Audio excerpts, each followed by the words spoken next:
Hello, everybody. This is Parrish Alford with the Daily Journal. I'm joined now by Randy Rosetta, who covers LSU for NOLA.com and the Times-Picayune out of New Orleans. We're going to talk a little SEC football, maybe some baseball, some other things, just some summertime topics. Randy, how are you, man? Hey, PA, what do you know? Well, I know a lot about Laramie Tunsil, and we're trying to generate a little non-Laramie Tunsil news here, but we can talk about that too, man. I know you've got some law and order issues going on at LSU as well. Let's start out there. Just tell us a little bit about the arrest from a few weeks ago, who that involved. I know obviously one of them was quarterback Anthony Jennings. I know there's been a dismissal since then. Where does all that stand? Well, there were 4 guys arrested in about a 24-hour span. One guy separate from 3, and this sounds awful. The guy who got arrested by himself was the second or third episode, and me and Jim Hawthorne are probably happy about this. His first name was Trey. I'm not even going to try to say his second name. Starts with an L, I'll say that, but he's been dismissed from the team, so me and Jim don't have to worry about spelling or announcing that name now.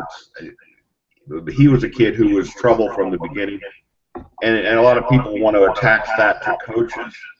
But the fact is, you're going to get some bad apples when you recruit 105 guys. He was a bad apple. Now, the other one involved Anthony Jennings, the kid who started at quarterback most of last year. And there were 2 other guys involved, but Anthony's the main guy. And it sounds like it involved somebody stole his computer. They filed a police report. He went back into the apartment to get it. It's not the worst thing in the world, but it's just awful, awful judgment for a kid who's supposed to be your starting quarterback.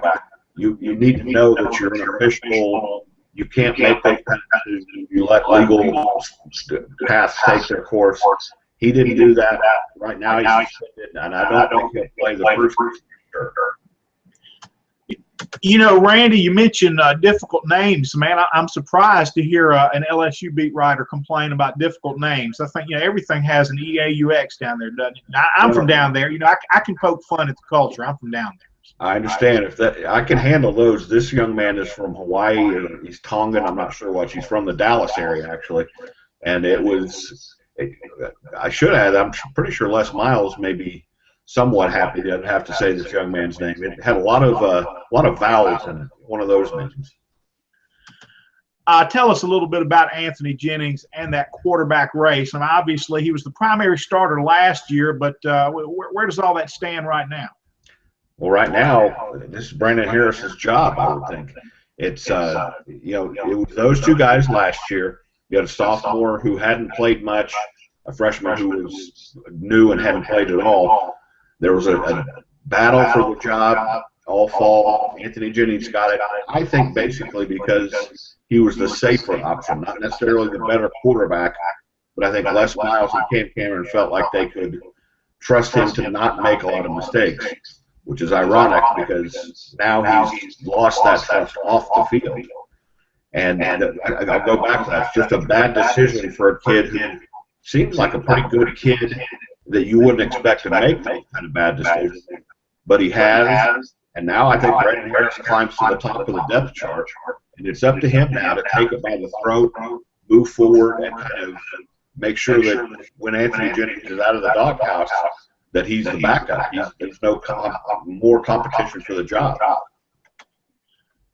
Where does Brandon Harris stand, do you think, in his development? Is he ready to do the things you're talking about here? Do you feel like he can move this team forward?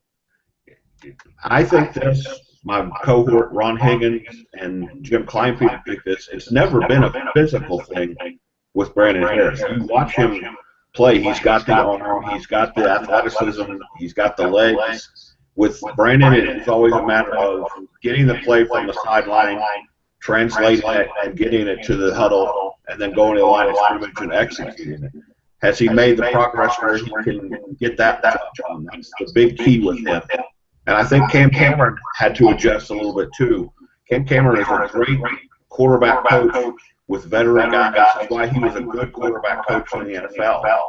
But when you take a kid who's just out of high school, you give him one of those play calls that looks like a directions to how to put a stereo together before you ever get to the line of scrimmage, you're kind of putting a lot of faith in a kid. And I think maybe he needed to tweak that a little bit, make it a little more streamlined, make it easier to get from point A to point B. Now, if Brandon can process that and be a guy who commands the huddle, I think he's physically right. Randy, it just seems so much about the run game with this offense right now. I mean, just a very dynamic player there in Leonard Fournette. I know a lot of depth at that position last year, a lot of sharing the ball. Where does all that stand right now? Because if I'm looking at this team, I would think you would want Fournette to carry it just as much as he possibly could. I mean, what's the running backs rotation like? And and is it correct to say that that's kind of the focus of this offense right now? There's no question. The running backs and the fact that they have several veteran offensive linemen back makes it a no-brainer that that's your bread and butter. And it is still going to be somewhat of a committee, but there's no question who sits at the head of the table in the committee, and that's Leonard Fournette. Now, Darrell Williams is another kid who's back as a sophomore, more of a grinder between the tackles. He's not going to shy away from contact. He will be kind of second in the pecking order. But LSU also get two more recruits from the Baton Rouge area, Darius Geis and Randy Rosetta, guys who, when Fournette is gone, they jump in and they can be Heisman Trophy type running backs. So there's no shortage of talent. There never seems to be at running back for LSU, but Leonard Fournette has a chance to be special if that offense can blossom around him a little bit. I think you're right, Randy. There always seems to be running backs there, but there doesn't seem to be the buzz around LSU right now for this time of year that you often hear. Is that because of what we're seeing with the quarterback situation? Yeah, I think that people nationally, they think back to 2011 when LSU was so talented everywhere but quarterback and got to the national championship game, and that was really exposed. So now I think people are maybe taking a fool me once, but you're not going to fool me twice approach, because LSU is maybe not quite as talented as experienced as that team, but there's a ton of talent, not as much experience. Probably more dynamic playmakers on offense other than quarterback. So I think it goes back to the quarterback position. Maybe a little bit also to the change on the defensive staff with John Chavis going to Texas A&M and Kevin Steele coming in as defensive coordinator. And he brought a guy that folks there are pretty familiar with, though, that I think has balanced some of the buzz. That's Ed Orgeron. And what LSU's doing on the recruiting trail really amplifies what Ed Orgeron is really, really good at, and that's getting guys on campus. What were the best stories you heard about Orgeron and recruiting in his first go-round there with LSU? They've kept him kind of under wraps. Now, if you call his LSU phone right now, you get Ed Orgeron singing the "Go Fighting Tigers." He's in right now, and you guys know up there that he's a Louisiana guy. He probably didn't talk about his affinity for LSU when he was up there, but this is where he insists he's always wanted to be. And you talk to him, you can feel that a little bit. You sense that he's really home.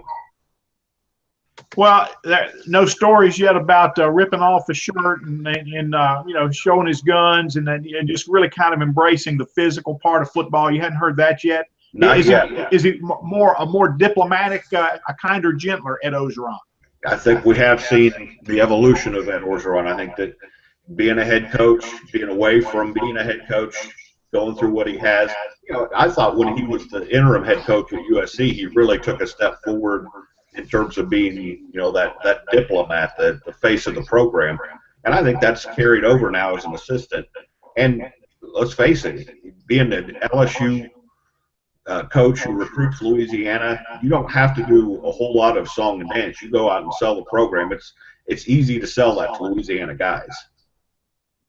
I thought Ed obviously did a very good job as interim coach at USC. I thought that would translate into more head coach opportunities. I mean, obviously the Ole Miss experience was not good, but it appears that he's grown from that. What do you see in Ed in terms of just relationships with people and how he carries himself. I know you touched on that a little bit, but are there some examples you can cite that kind of show, I guess, more head coachness about him? Not necessarily specific examples, but for example, at his introductory press conference, Les Miles is a very strong personality. So if you're coming in as a new coach, you don't want to step on those toes. And I thought Ed Orgeron was very good about not doing that. He was excited, he was enthusiastic, but it was still Les Miles' show. And that's part of the reason that guy gets paid a lot of money is he's going to command the room. Ed Orgeron has some of that, but I think he's learned now that kind of filter the governor and don't try to take over the room every time. Now, from a recruiting standpoint, when you're with a kid and his family, that's when you turn it loose. But you mentioned the USC thing. It just seems like he grew from that. And you mentioned no head coaching opportunities. I think a lot of these guys, when they get that SEC experience in their blood, they don't want to go be a head coach at a mid-major. They want to be in the SEC. Yeah, I heard a lot of mention. Obviously, there's not a vacancy right now, but I heard his name mentioned a lot for Louisiana Lafayette if Mark Hudspeth had gotten an opportunity and had moved on from there. But he looks like he's got things really going well right now with the University of Louisiana at Lafayette. Randy, remember the hyphen there. It's always important to get that hyphen in there. Tell us about the LSU defensively a little bit on the field. What do you see from that side of the ball? They're going to have a different look up front. They lost a lot of bodies up there. Going to be very good in the secondary. I know we talked about how they've always got running backs, but I'm not sure that the defensive backs they always have doesn't trump that a little bit. They've got a collection of guys now, including one of the kids who got arrested, Dwayne Thomas, that you're going to hear these names in the NFL the next 6-7 years. Maybe not Patrick Peterson level, maybe not Tyrann Mathieu impact level, but very, very good SEC cornerbacks and safeties.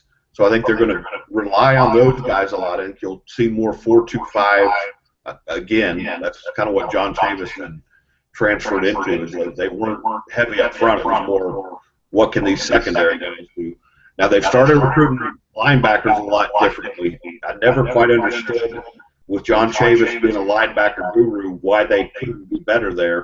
Kevin Steele's also a linebacker guy, and they've started to recruit linebackers a little bit differently. So you may see LSU move more to a 3-4 look, but that secondary is still where everything begins.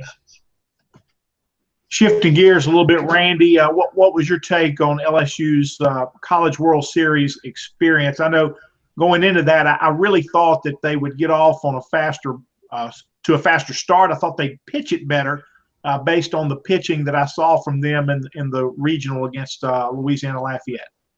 And they were for about 3 innings. Jared Poche was untouchable. And then of all the kids on that pitching staff that I thought would get the yips on a simple comebacker, Jared Poche's at the bottom of the list, but it happened.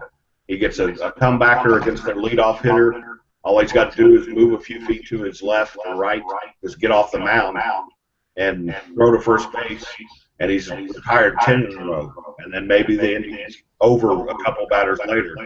Instead, things unravel. They give up 6 runs in 2 innings and never really recovered from that. Now, they did get the great pitching performance from Alex Lang, the next to outing. And then the thing that LSU had kind of put together with smoke and mirrors all season, they really didn't have a third starter that they could give the ball to and say, go win the game. They had guys who had done it a time or two and then taken a step back.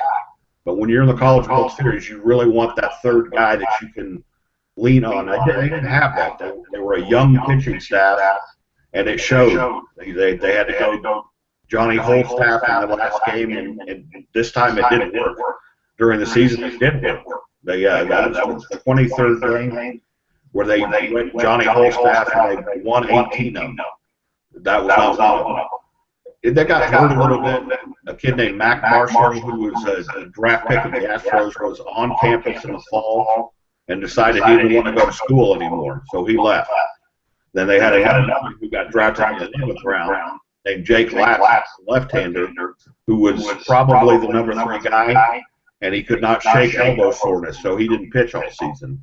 So their depth got affected. You can't generate pitching experience in the SEC without some bump along the road. If I was going to be critical of Paul Maneri and Alan Dunn about anything after a 54-12 season, it would be that they didn't let some of the pitchers go out and take some of those lumps, so that by the time they got to Omaha, they could give them the ball. So what do you see for this team moving forward right now? They're going to have to almost do an about face. They were a very veteran offensive lineup this year, where they had 4 senior starters, 4 juniors, and then a sophomore, and the pitching staff was very good. Well, they got 7 of those position guys drafted in their pro ball, so they're going to have 1 returning starter on offense, but every pitcher except one who threw much last year is back. Plus, they added, including this kid Cole Mackay from Texas, who has the potential to be the next Alex Lang or Aaron Nola. So their pitching is going to be in really good shape. What that means is they're going to have to win a lot of 2-1, 3-2 games instead of slug the ball all over the park. Randy, one more question, man, and we appreciate you being with us today. Hey, it's it's practically a football season here. Tell me where you think LSU finishes in the West, and have you considered Ole Miss much? Do you look at Ole Miss? What do you see for the Rebels this year? I'll go in reverse order. Ole Miss still has a lot of talent. There's no question about that. I know they lost some guys and have some spots to fill, but you mentioned Laramie Tunstall. If they can get that hashed out so that he's not gone for long, if at all, you've got him. You've got the defensive line guys. I don't think Ole Miss will take a huge step back. And I think that's great for the SEC that them and Mississippi State and now Arkansas are legitimate football teams. The West has always been great. But now every game is going to – people look at me funny when I say this. I think SEC baseball is actually more competitive than football because of how good teams are. Now the West is going to look like SEC baseball, where every weekend you're going to have fist fights out there. And so I'll dodge out of the first part of your question. I have no idea where LSU could finish in that, because that it could be an injury here. It could be a weird bounce in a game against Ole Miss. Ole Miss could have an injury against Auburn. You never know week to week in these SEC West showdowns who's going to come out and still be standing. Randy, for all the propaganda that we always hear about the SEC, this SEC West thing, man, is legit. And a lot of times, the SEC is going to put its – you hear that, obviously everybody's going to put their spin on the best conference conversation and all that. But this whole SEC West thing, man, is you're right. Everybody's there. Everybody can win. Almost to a detriment. And then when it gets to bowl season, I think these teams are so physically beat up by each other, and sometimes the bowl game they kind of exhale and maybe don't play as well as they have during the season. Good stuff, Randy. Thanks for being with us, man. We'll catch up with you later on. Have a good summer. All right, man. You too.